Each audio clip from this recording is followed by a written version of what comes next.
So YouTube, back again with another video here.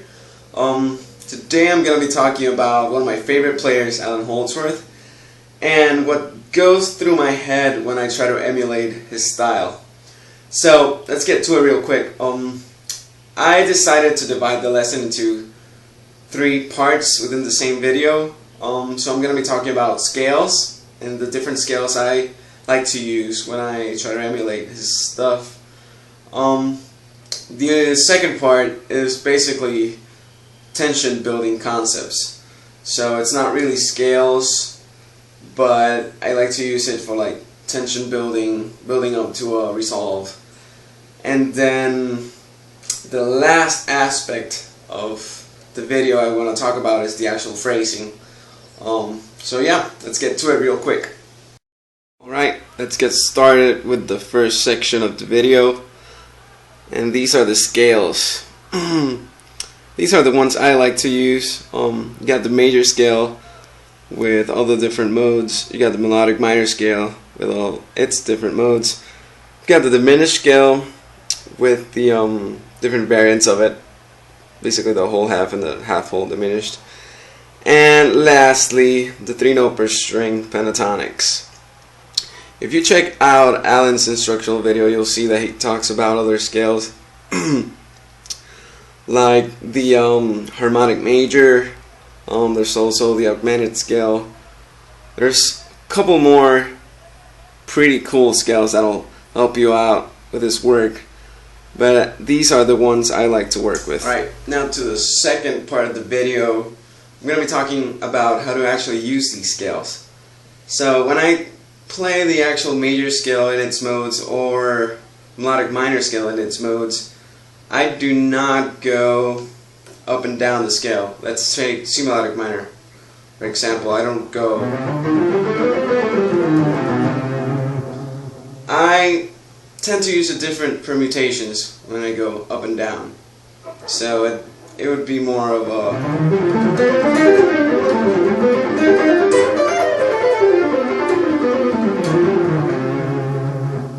All I'm doing is just mixing and matching the different possibilities within those 3 notes. So here you have, and you can also get or.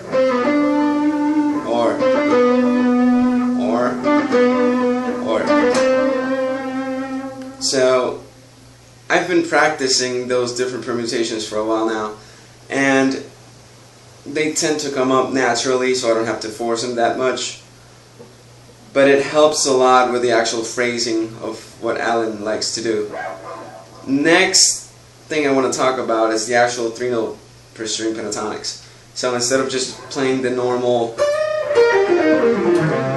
pattern, I might go, and sometimes I even avoid the middle note. So it is a 3-note per string pentatonic, but I just play 2 of the notes, so I might go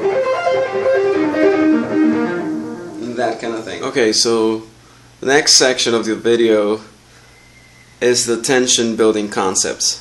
So first of all, I've got chromatic interval lines, or what I like to call chromatic interval lines.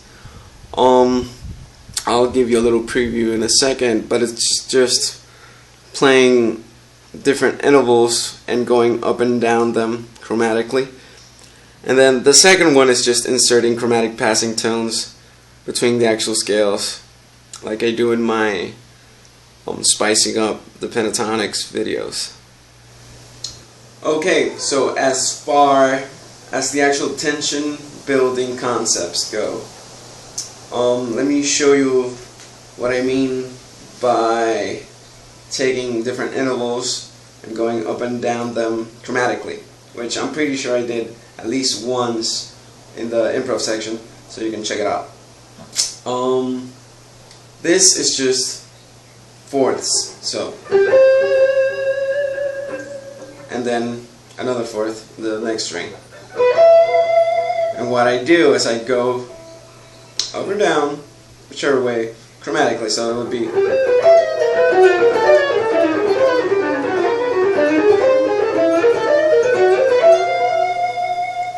But making sure to resolve an actual note that works within the progression. Alright, as far as the last part of the video, which is the actual phrasing, this is probably the most important part of the video, because just by looking at the scale section you can tell most jazz guitar players eat those scales for lunch, and they don't really sound like Holdsworth. So first of all, you want to play a lot of the lines using legato. Then obviously you want to play some fast lines. I mean, come on, you want to emulate Holdsworth.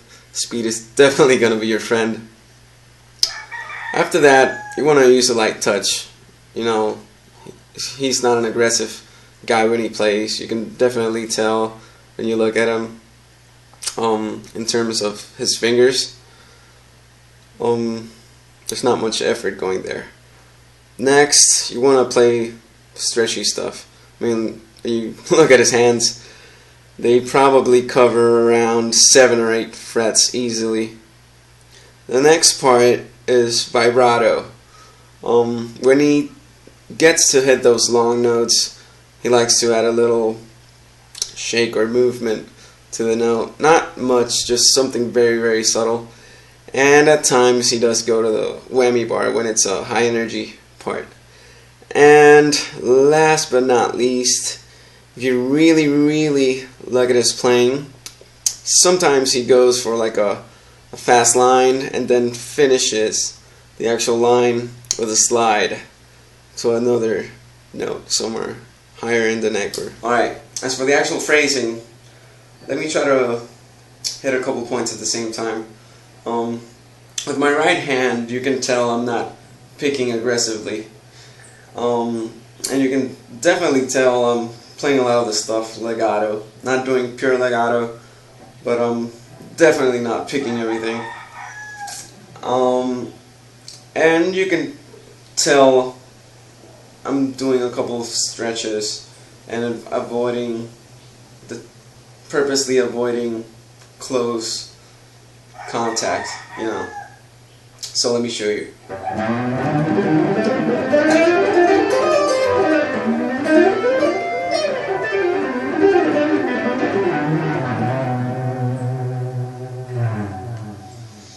And if you can tell, like with the long notes,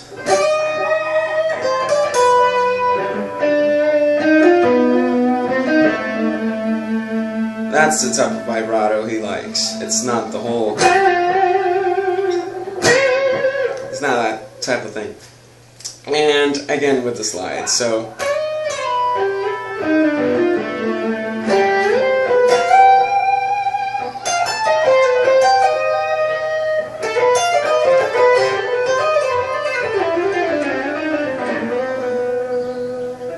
stuff like that. The last tip I can actually give you guys is to just listen to the guy and his playing as much as possible, and to watch any footage on him, like videos, concerts, and watch his actual playing.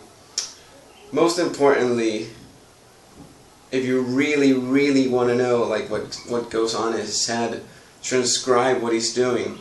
That way you can see the actual notes he's playing over what kind of chords he's playing them.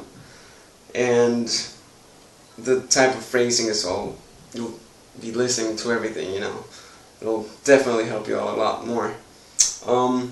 As far as the actual improv section at the beginning of the video, there will be a link right there, and at the over below at the description box with a little chart with the actual chords, and I have the scales written down as actual notes and the actual names of the scales right by the chord names, so it'll make everything hopefully a bit easier for you guys. So yeah, don't forget to subscribe. If you have any questions as to the actual topic of the video, or anything in the video, or just anything plain old guitar related, don't be shy and leave a comment below. Alright, see you guys.